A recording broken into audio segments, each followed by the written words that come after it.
ప్రభువును రక్షకుడైన యేసుక్రీస్తు ప్రభు నామములు మీ అందరికీ వందనాలు తెలియజేస్తూ ఉన్నాను. ఈరోజు సువార్త 24వ అధ్యాయము 3-4 వచనాలు. ఆయన ఒలీవల కొండ మీద కూర్చుండినప్పుడు శిష్యుల యొద్దకు ఏకాంతముగా వచ్చి, ఇవి ఎప్పుడు జరుగును?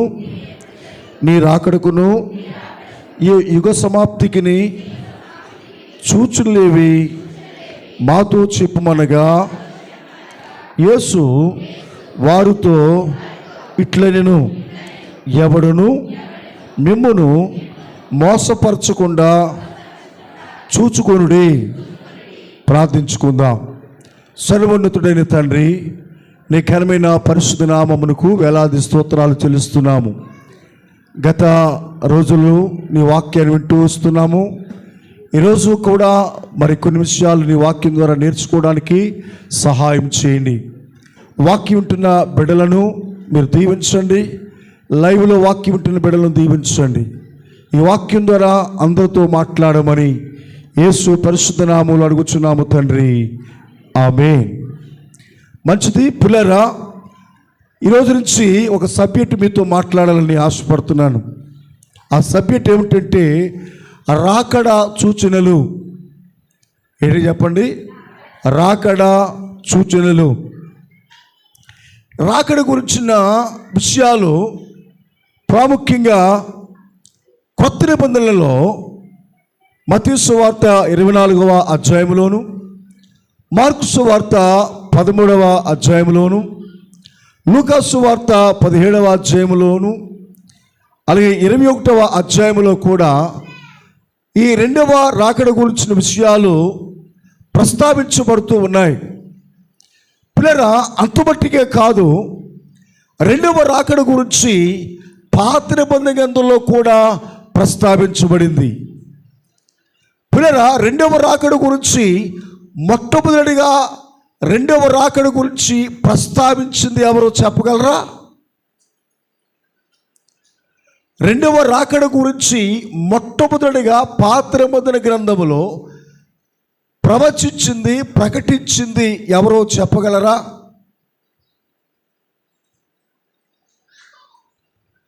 ఎవరో చెప్పలేరా?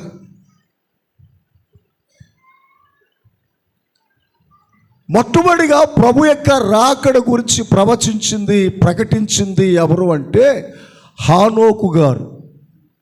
ఎవరండి? హానోకు గారు యేసు ప్రభు యొక్క రాకడ గురించి ప్రవచించారు. మీరు ఎలా చెప్పగలుగుతున్నారండి? హానోకుని రెండవ రాకడికి సంబంధం ఈయనకి ఏముందండి అని అనుకోవచ్చు మీరు.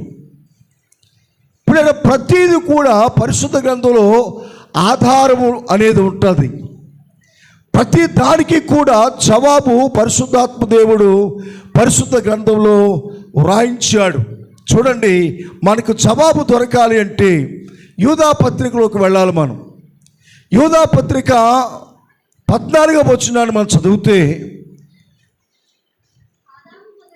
చూడండి, అక్కడ అంటున్నాడు, ఆదాము మొదలుకొని 7వ వాడైన హానోకు కూడా వీరిని గురించి ప్రవచించి ఇట్లనెను.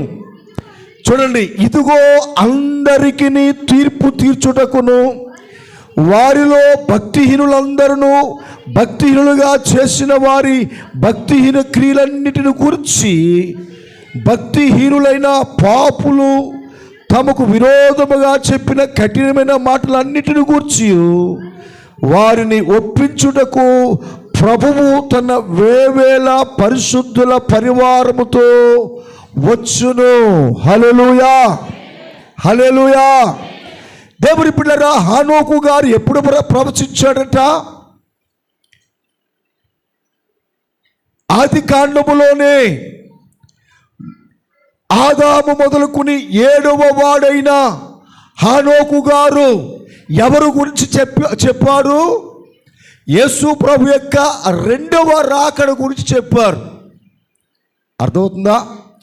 రాకడ అంటే ఏమిటి? ప్రభువారు రెండవసారి భూలోకానికి రావడాన్ని రెండవ రాకడ అని మనం చూస్తున్నాం. పిల్లరా, రెండవ రాకడలో ఆయన ఎలా వస్తాడని చెప్పాడు హానోకు? వేవేల పరిశుద్ధుల దూతలతో, వేవేల పరిశుద్ధులతో ఆయన భూలోకానికి వస్తారు. వచ్చి ఏం చేస్తారు అని చెప్పాడు హానోకు?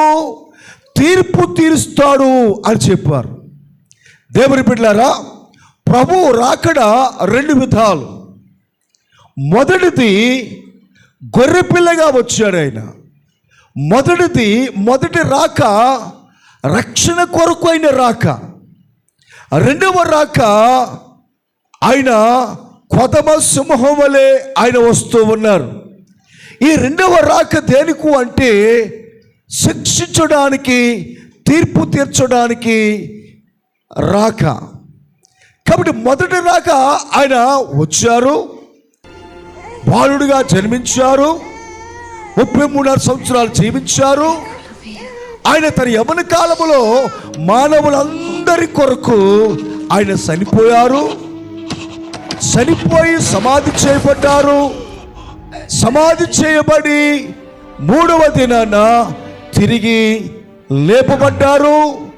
40 దినాలు ఆయన భూలోకములో జీవించి అనేక మందికి తను తాను అగపరుచుకొని మంది చూస్తూ ఉండగా ఆయన పరలోకానికి ఆరోహణమయ్యారు. ఆరోహణమవుతున్నప్పుడు దేవదూతలు చెప్పిన మాట ఏమిటి అంటే, ఇదిగో ఈ యేసు ఎలాగైతే పరలోకానికి వెళుతూ ఉన్నారో అలాగ మళ్ళా తిరిగి భూలోకానికి వస్తారు అని చెప్పారు. కాబట్టి పిల్లరా, లోకమంతా, క్రైస్తవ లోకమంతా దేని కొరకు ఎదురు చూస్తున్నారు అంటే ప్రభు యొక్క రాకడ కొరకు ఎదురు చూస్తున్నారు. పిల్లరా, క్రైస్తవ లోకమే కాదు, ఆది కాండములో ఉన్న ప్రజలు, భక్తులు కూడా ఈ రెండవ రాకడ గురించిన ఎదురు చూస్తున్నట్లుగా దేవుని వాక్యంలో మనము చూడగలుగుతున్నాం. దేవుని స్తోత్రం చెప్తాం గట్టిగా. కాబట్టి ఆదాము మొదలుకొని 7వ వాడైన హానోకు దేని గురించి ఆయన ప్రకటించారు అంటే యేసుక్రీస్తు ప్రభు యొక్క రాకడ గురించి. ఆయన ఎలాగ రాకడలో వస్తారో, ఆయన ఏ విధంగా వస్తారో, ఏ రీతిగా వస్తారో, ఈ విషయాలన్నీ కూడా ఎవరు చెప్పక మునిపే హానోకు గారు ప్రవచించారు, ప్రకటించారు. ప్రకటించిన విషయాలన్నిటిని కూడా ఈ భక్తుడైన, అపోస్తులుడైన, యేసుక్రీస్తు ప్రభు యొక్క సోదరుడైన యూదా గారు దీని గురించి ప్రస్తావన చేశారు. యూదా పత్రిక అద్భుతమైన పత్రిక. మొదటి ఒకే అధ్యాయం ఉంటుంది, కానీ దేవుని చిత్తమైతే యూదా పత్రిక గురించి ఆదివారం మీకు ఆ మెసేజ్లో మీకు చెప్పడానికి ప్రయత్నం చేస్తాను. దేవుని బిడ్డలారా, ఇక్కడ ఈ విషయాన్ని మనం ఆలోచన చేస్తుంటే రెండవ రాకడ గురించి హానోకు ఆది కాండంలోనే ప్రవచించారు. హానోకే కాదు, అనేక మంది ప్రవక్తలు కూడా ప్రభు యొక్క రాకడ గురించి ప్రవచించారు, ప్రకటించారు. దేవుని స్తోత్రం కలుగును గాక. పిల్లరా, ఈ ప్రభు యొక్క రాకడ గురించి పరిశుద్ధ గ్రంథములో 10 విధాలుగా వర్ణించారు భక్తులైన వారందరూ కూడా. ఎన్ని రకాలుగా వినండి? 10 రకాలుగా. దేవుని బిడ్డలారా, ఒక్కొక్క విషయాన్ని ఒక్కొక్క రోజు మీతో మాట్లాడాలని నేను ఆశపడుతూ ఉన్నాను. ఈరోజు మొదటి మాటగా మనం చూస్తే, ఈ రెండవ రాకడలో యేసు ప్రభు శిష్యులు ఏమడిగారు? ఈ రెండవ రాకడ గురించి యేసు ప్రభుని ఆయన శిష్యులు ఏమని అడిగారు? మత్తయి సువార్తలో మనం చదువుకున్నాం కదా, ఏమని అడిగారు? ఏమండి? 3వ వచనం, ఆయన కొండ మీద ఉండగా ఏకాంతముగా కూర్చున్నారట ప్రభువారు. ఏకాంతముగా కూర్చున్న ప్రభు దగ్గరికి ఎవరు వచ్చారు? యేసు ప్రభు శిష్యులు వచ్చారు. వచ్చి వారు అడిగిన మాటలు ఏమిటంటే, ప్రభువా, నీ రాకడకును ఈ యుగ సమాప్తికి సూచనలు ఏవి అని అడిగారు. ఏమడిగారండి? సూచనలు. ఏమండి? సూచన అంటే ఏమిటి? ఇప్పుడు మీకు ఉదాహరణ చెప్తాను. ఎవరికైనా జ్వరం వస్తుందనుకోండి, వచ్చే ముందు కొన్ని సూచనలు ఉంటాయా అమ్మా? ఇక డాక్టర్ అమ్మ గారు ఉన్నారు, మన ప్రత్యేకం చెప్పక్కర్లేదు. ఎవరికైనా జ్వరం వచ్చిందనుకోండి, సూచన ఏంటి? మీకు ఎవరికి జ్వరాలు రావా? జ్వరం అండి అన్నట్టుగా చూస్తున్నారేంటి? జ్వరం వచ్చినప్పుడు సూచన ఉంటుందా? వచ్చేదా జ్వరం? ఏంటి సూచన చెప్పండి. చలి వేస్తుంది, తలపోటు వస్తుంది. చూసారు, అనుభవజ్ఞానులు ఇక్కడ చెప్తున్నారు, మేధావులు. అమ్మా జలుబు చేస్తుందట, రైట్. చూసారా ఎంత అద్భుతంగా చెప్తున్నారు మహాజ్ఞానులు, రైట్. అంటే పిల్లరా, ప్రతి వ్యాధికి కూడా ఒక సూచన ఉంటుంది. ఆ సూచనలు మనం చూస్తున్నప్పుడు మనం ఏమనుకుంటామో తెలుసా? ఆ సూచన బట్టి దానికి సంబంధించిన వ్యాధి వస్తుంది అని మనము గుర్తిస్తూ ఉంటాం. దేవుని బిడ్డలారా, ఇప్పుడు శిష్యులు యేసు ప్రభువుని ఏమని అడిగారు? సూచన అడిగారు. దేనికి సూచన? రాకడకు సూచన, యుగ సమాప్తికి సూచన. అంటే యుగ సమాప్తి అంటే ఏమిటి? యుగాంతము. అంటే సృష్టి అంతము అయిపోవటానికి సూచన ఏంటి?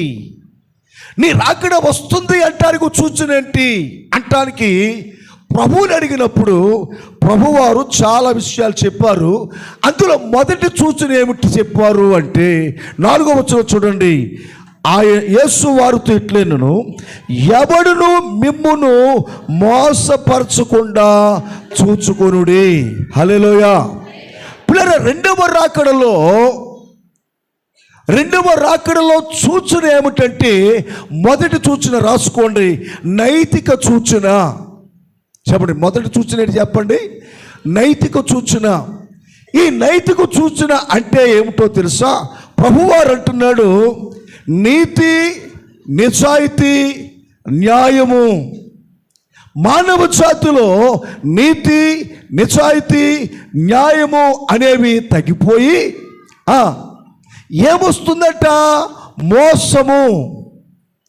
దేవుని బిడ్డలారా, ఈ రెండవ రాకడలో సూచన ఏమిటి అంటే, రెండవ రాకడ వస్తుంది అంటానికి సూచన ఏమిటంటే, ఆ సూచన మొట్టమొదటిగా ప్రభు చెప్పాడు, మోసము. ఎవడు కూడా మిమ్మల్ని మోసగించకుండా చూచుకోండి అని ప్రభు వారు చెప్పారు. దేవునికి స్తోత్రం కలుగును గాక. హల్లెలూయా. పిల్లల మానవులు ఏమంతరించిపోయింది? నీతి, నిజాయితీ, న్యాయము అనేది ప్రజలలో ఎక్కడా కనిపించడం లేదు. దేవుని బిడ్డలారా, పూర్వకాలంలో ప్రజలలో నీతి ఉండేది, పూర్వకాలంలో ప్రజలలో నిజాయితీ ఉండేది, పూర్వకాలంలో ప్రజలలో ఏముండేది తెలుసా? న్యాయము అనేది ఉండేది. దేవుని బిడ్డలారా, చాలామంది పెద్దవాళ్ళు అంటారు, న్యాయం అంట 4 కాళ్ళ మీద ఉండేదట, ఇప్పుడు న్యాయం 1 కాళ్ళ మీదే ఉంటుందట. న్యాయానికి కళ్ళు లేవంటారు కొంతమంది. అందుకని న్యాయ దేవతకు కోర్టులో ఏం కడతారు చెప్పండి? నల్లని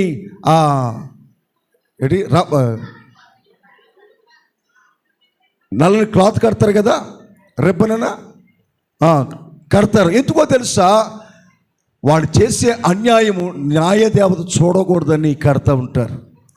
దేవుని బిడ్డలారా, యేసు ప్రభువు వారు ఎప్పుడు చెప్పారు అంటే, ఈ సూచక క్రియలన్నీ చూస్తున్నప్పుడు, ఈ సూచనలన్నీ మనం చూస్తున్నప్పుడు మనం ఏ జ్ఞాపకం చేసుకోవాలి తెలుసా? ప్రభువారు రాకడ సమీపమైనదని మనం జ్ఞాపకం చేసుకోవాలి. దేవుని స్తోత్రం చెప్తాం గట్టిగా, హల్లెలూయా.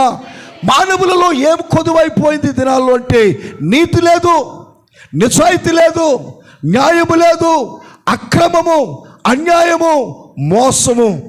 పిల్లరా, మానవుడు తాను మోసపోతూ ఉంటూ ఇతరులు కూడా మోసం చేసేవాడైపోతున్నాడు. మానవుడు తాను మోసపోతున్నాడు, ఇతరులు కూడా మోసం చేస్తూ ఉన్నాడు.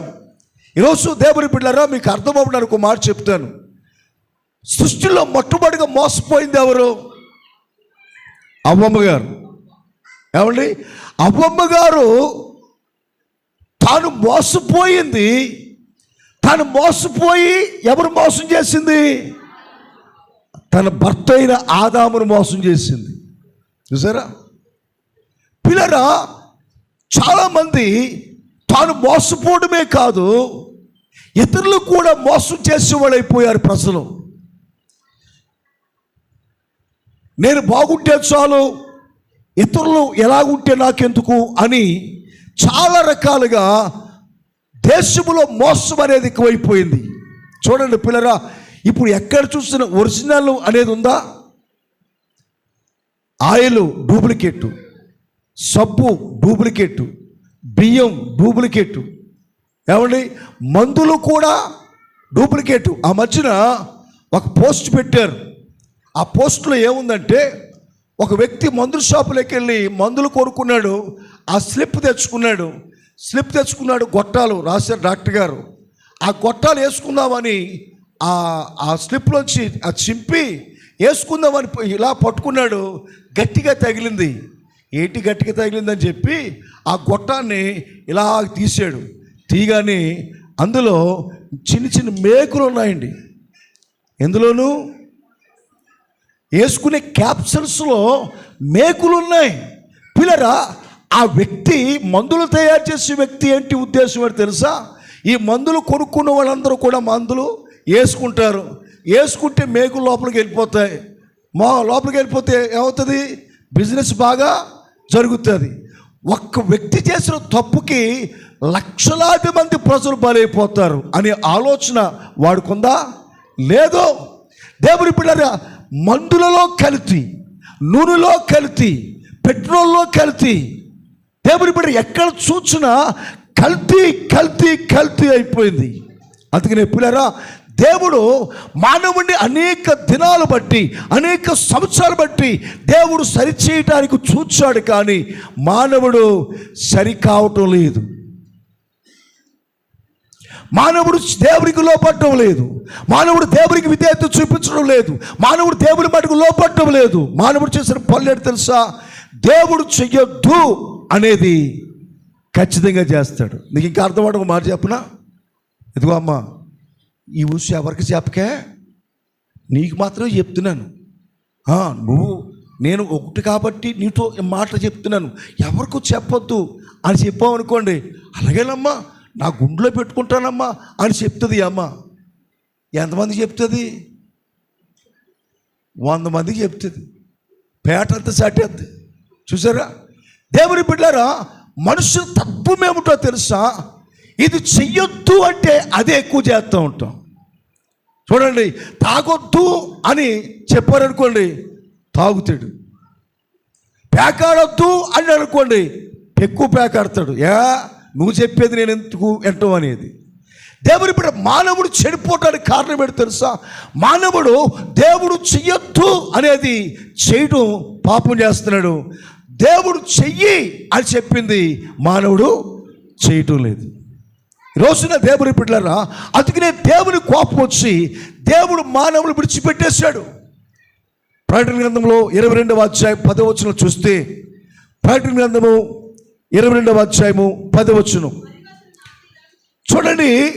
మరియు అతడు నాతో ఇట్ల నేను ఈ గ్రంథమందున్న ప్రవచన వాక్యములను కాలము సమీపమై ఉన్నది. చూడండి, ఇది అండర్లైన్ చేసుకోవాలి. అన్యాయము చేయవాడు ఇంకను అన్యాయము చేయనేమో, అపవిత్రుడైన వాడు ఇంకను అపవిత్రుడిగానే ఉండలేము, నీతిమంతుడు ఇంకను నీతిమంతుడిగా ఉండలేము, పరిశుద్ధుడు ఇంకను పరిశుద్ధుడిగా ఉండలేము. ఇదిగో త్వరగా వచ్చుచున్నాను. దేవుని బిడ్డలారా, ఇప్పుడు మానవుడి జీవితంలో దేవుడు ఏం చూశాడు అంటే, దేవుడు మానవుడికి ఎంత చెప్పినా, ఏ విధంగా చెప్పినా, మానవుడు దేవుని మాటకు లోబడే స్థితిలో మానవుడు లేడు. చెయ్యొద్దు అన్న పని ఎక్కువ చేస్తున్నాడు. చెయ్యి అనే పనిని మొత్తానికి చేయడమే మానేస్తున్నాడు. అందుచేత దేవునికి బాధ కలిగి మనుషులు వదిలిపెట్టేశాడు, మనుషులు విడిచిపెట్టేసి అంటున్నాడు ఇక్కడ, అన్యాయం చేసేవాడిని ఇంకా అన్యాయం చేయని, అక్రమం చేసేవాడిని ఇంకా అక్రమం చేయని, అపవిత్రుడిగా ఉన్నవాడిని అపవిత్రుడిగా ఉండని, నీతిమంతుడిగా ఉన్నవాడిని నీతిమంతుడిగా ఉండని. అయితే తీర్పు అనేది ఒకటి ఉంది. ఆ తీర్పు రోజున అన్యాయం చేసేవాడి పని నేను చూస్తాను, అక్రమం చేసేవాడి పని నేను చూస్తాను, నీతిమంతులు చేసే పని నేను చూసుకుంటాను, పరిశుద్ధులుగా జీవించే వారి పనిని కూడా నేను చూస్తాను అని దేవుడు చెప్పాడు. దేవుడి స్తోత్రం కలుగును గాక. ఈరోజు దేవుడి బిడ్డలారా, మానవులు దేనిలో మోసపోతున్నారు తెలుసా? మోసము చేయటంలో పడిపోతున్నారు. వాళ్ళు మోసపోతున్నారు, ఇతరులు కూడా మోసపరుస్తున్నారు. అందుకనే ప్రభువు చెప్పాడు, రెండవ రాకడకు సూచన ఏమిటి అని అంటే, ప్రభు చెప్పిన మాట ఏంటి తెలుసా? ఎవరు కూడా మిమ్మల్ని మోసగించకుండా చూసుకోండి. దేవుని బిడ్డలారా, ఈ కడవరి దినాలలో సూచన మోసము అనే విషయాన్ని మనం చూస్తున్నాం. మోసం అనేది చూస్తే పిల్లరా, ఈ రోజున ఏ కుటుంబంలో చూసినా మోసము అన్యాయమే ఎక్కువైపోతుంది. చూడండి, భర్త భార్యను మోసం చేస్తున్నాడు, భార్య భర్తను మోసం చేస్తుంది, బిడ్డలు తల్లిదండ్రుల్ని మోసం చేస్తున్నారు. చూడండి, చాలామంది పిల్లలు చదువుకోమని పిల్లలు పుస్తకాలు ఇస్తూ ఉంటారు. ఏమండి, పుస్తకాలు ఇచ్చి తల్లిదండ్రులు ఏదో పని చేసుకుంటుంటారు. వీళ్ళు ఏం చేస్తారు? పుస్తకాల్లో సెల్ ఫోన్ పెట్టుకుని గేమ్ ఆడుతూ ఉంటారు, పుస్తకాల్లో సెల్ ఫోన్ పెట్టుకుని చాటింగ్లు చేస్తూ ఉంటారు. వాళ్ళ అమ్మోళ్ళు వచ్చినప్పుడేమో సెల్ ఫోన్ పక్కనెట్టేసి పుస్తకం తీసి చదువుతున్నట్టుగా నటిస్తూ ఉంటారు. వీళ్ళ తల్లిదండ్రులు ఏమనుకుంటారంటే, మా పిల్లలు ఎంత అలసిపోతున్నారో పాపం, స్కూల్లోనూ చదవడమే ఇంటికాడ చదవడమే అని చెప్పి సోళ్ళు పాలు అట్టుకొచ్చి పాపం పట్టించి తాగినట్టే పట్టించి తాగిస్తూ ఉంటుంది. అందులో మళ్ళీ నీరసం ఎక్కువైపోతుంది, హార్లిక్స్ బూస్టు ఏమండి ఏదోటి కలిపేసి పాపం అలసిపోతున్నారు అనుకుని ఇచ్చేస్తూ ఉంటారు. వీళ్ళు తాగేసి చేసి పని ఏంటి తెలుసా? చదవడం మానేసి తల్లిదండ్రులు మోసం చేస్తూ ఉంటారు. ఈరోజు దేవుని బిడ్డలారా, ఎక్కడ చూసినా మోసమే. చాలామంది భార్యలు భర్తలు మోసం చేస్తూ ఉన్నారు. ఇంకో విషయం చెప్పనా దేవుని బిడ్డలారా, ఈ కడవరి దినాలలో అనేక మంది హృదయాలలో మనస్సాక్షి అనేది చచ్చిపోయింది. ఏం చచ్చిపోయిందండి? మనస్సాక్షి చచ్చిపోయింది కనుకనే తండ్రిని ఏ మాట అనాలో తెలుస్తలేదు, తల్లిని ఏ మాట అనాలో తెలుస్తలేదు, మాస్టర్ గారిని ఏ మాట అనాలో తెలుస్తలేదు, పెద్దోళ్ళు ఏ మాట అనాలో తెలుస్తలేదు. ఏమండి, నోటికి ఎంత వస్తే అంత మాట్లాడుతున్నారు. దేవుని బిడ్డలారా, మానవుడి జీవితంలో మనుషులకు మనస్సాక్షి లేదు.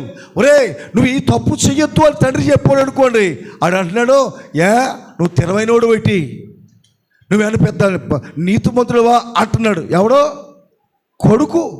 ఈరోజు దేవుని బిడ్డలారా, తండ్రిని దూషించే పిల్లలు అనేక మంది ఉన్నారు, తండ్రిని దూషించే బిడ్డలు అనేక మంది ఉన్నారు, దేవుని బిడ్డ పెద్దలు దూషించే వారు అనేక మంది ఉన్నారు. ఈరోజున పిల్లరా, మానవ జీవితంలో మనస్సాక్షి లేకుండా బ్రతుకుతున్నాడు కనుకనే హత్యలు చేస్తున్నాడు, దోపిడీలు చేస్తున్నాడు. నేను చేసేది ఇది తప్పు అని గ్రహించడం లేదు. త్రాగుడికి అలవాటు అయ్యాడు, గంజాయికి అలవాటు అయ్యాడు, జూదానికి అలవాటు అయ్యాడు, వెచ్చలవిడిగా తిరగటానికి అలవాటు అయ్యాడు. ఎందుకో తెలుసా? మనస్సాక్షి లేదు.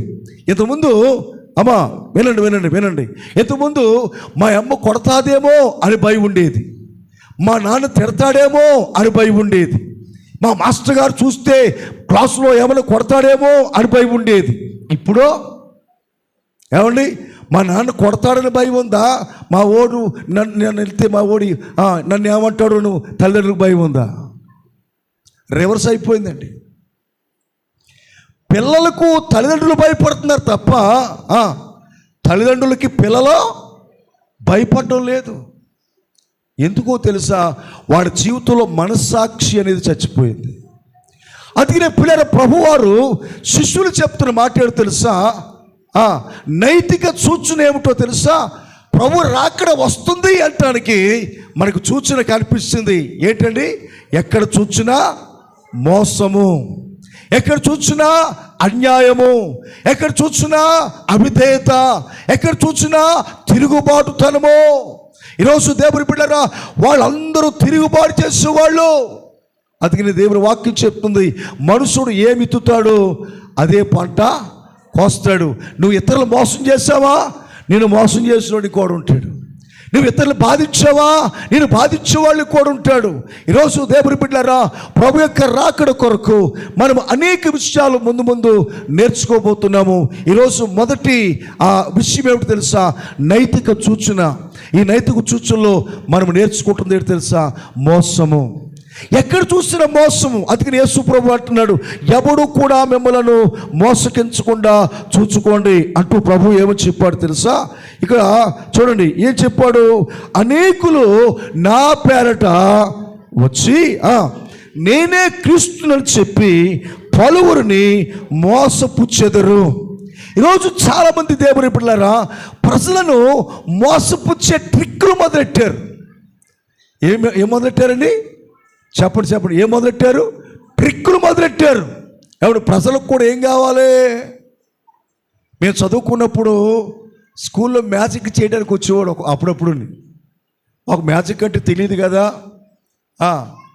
మ్యాజిక్ చేస్తుంటే మాకు సంతోషం అయిపోయేది.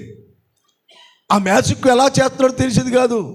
ఎవడు రూపాయిని 10 రూపాయలుగా మార్చేసేవాడు, 10 రూపాయలు 100 రూపాయలుగా మార్చేసేవాడు, తెల్లగా ఉన్న నీళ్ళు ఎర్రగా మార్చేసేవాడు. ఇలా రకరకాల ట్రిక్కులు చేస్తుంటే ఆయన వచ్చేటప్పుడు మా పిల్లలందరూ కూడా ఆ మ్యాజిక్ చేసేవాళ్ళు వెనకాల పడేవాళ్ళు మేము. ఈరోజు దేవుని బిడ్డలు చాలామంది బోధకులు కూడా ఏం మొదలెడుతున్నారు? ట్రిక్కులు మొదలెడుతున్నారు. కొంతమంది కర్చీపులు, కొంతమంది నూనె బాటిళ్ళు, కొంతమంది మట్టి, కొంతమంది ఇంకేవేవో మొదలెడుతున్నారు. ప్రజలకు కావాల్సింది ఏంటో తెలుసా? మ్యాజిక్లు కావాలి. పిల్లరా, యేసు ప్రభు అంటున్నాడు, నా పేరట అనేక మంది నేనే క్రీస్తునని చెప్పి అనేక మంది మోసగిస్తారు. మీరు ఆ మోసంలో పడవద్దు అని ప్రభు చెప్తున్నారు. అద్భుతాలు చూసి మోసపోవద్దు, ట్రిక్కులు చూసి మోసపోవద్దు, అనేకమైన ఆశ్చర్యమైన విషయాలు చూసి మోసపోవద్దు. ఈరోజు దేవుని బిడ్డలారా, ప్రపంచాన్ని ఏలుతున్నది ఏంటో తెలుసా? మోసము, అక్రమము, అన్యాయము. బజార్లో ఏమండి పళ్ళు కొనుక్కున్నట్లుగా న్యాయము కొనుక్కోవలసిన పరిస్థితి ఏర్పడింది. అలాంటి పరిస్థితులు మనం చూస్తున్నప్పుడు మనం ఏమి జ్ఞాపకం చేసుకోవాలండి? ఏమి జ్ఞాపకం చేసుకోవాలి? దేవుని రాకడ సమీపంగా ఉంది. ఇప్పుడు సూచనలు మనము చూస్తున్నాం.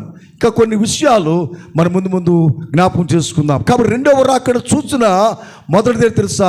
నైతిక సూచన అంటే నీతి, నిజాయితీ, న్యాయము. చెప్పండి. మనస్సాక్షి మానవులలో అంతరించిపోయి మానవులు పశువులుగా మారుతున్నారు, మృగాలుగా మారుతున్నారు, దుర్మార్గులుగా మారుతున్నారు. ఈరోజు దేవుని బిడ్డలారా, వాయో వరుస లేకుండా బ్రతుకుతున్నారు. ఎవరో తెలుసా? మనస్సాక్షి లేని వాళ్ళు. ఏమండి, ఆ మధ్యన సొంత చెల్లెని చేసుకున్నాడట ఒకడు. ఏమండి, ఈరోజు ఎంత భయంకరమో. ఆ మధ్యన ఇంకొక విషయం తెలుసా? సొంత అత్తగారిని చేసుకున్నాడట ఒకడు. ఎంత భయంకర విషయం అండి. తల్లిని చేసుకునేవాడు కొంతమంది, కూతురు చేసుకునేవాడు కొంతమంది. దేవుని బిడ్డలు ఇలాగా నైతిక విలువలు చెడిపోయి బ్రతుకుతున్న దినాల్లో మనం ఉన్నాం. కాబట్టి ఈ దినాలన్నీ చూస్తున్నప్పుడు మనకి ఏమి తెలుసుకోవాలి తెలుసా? ప్రభు యొక్క రాకడకు సూచన. కాబట్టి మనం జాగ్రత్తగా ఉండాలి. తస్మాత్ జాగ్రత్త. ప్రార్థన చేసుకుందాం. దయగల మా తండ్రి, పరిశుద్ధుడా, నీ ఘనమైన పరిశుద్ధ నామమునకు వేలాది స్తోత్రాలు చెల్లిస్తున్నాం. రెండవ రాకడకు 10 రకాలైన నా తండ్రి నాయన విషయాలను పరిశుద్ధ గ్రంథంలో నువ్వు సెలవిచ్చిన మాటలు మొదటి మాటగా మేము ఈరోజు జ్ఞాపకం చేసుకున్నాము. నైతిక సూచన మా జీవితంలో మేము గమనించినప్పుడు నైతిక సూచనలో మొట్టమొదటిగా నువ్వు బయలుపరిచిన విషయము మోసము. దేవుని వాక్యం చెప్తున్నట్లుగా ఎక్కడ చూసినా మోసమే జరుగుతుంది నాయన. న్యాయానికి చోటు లేదు, నీతికి చోటు లేదు, యథార్థతకు చోటు లేదు. దేవా, ఎక్కడ చూసినా అక్రమానికి, అన్యాయానికి, మోసానికి, దోపుడుకు చోటు ఉంది నాయన. మోసము చేసే వాళ్ళు ఎక్కువైపోయారు, మోసగపడుతున్న వాళ్ళు కూడా ఎక్కువైపోయారు. కాబట్టి కడవ దినాలలో మమ్మల్ని మేము తండ్రి సరి చేసుకోవడానికి సహాయం చేయండి.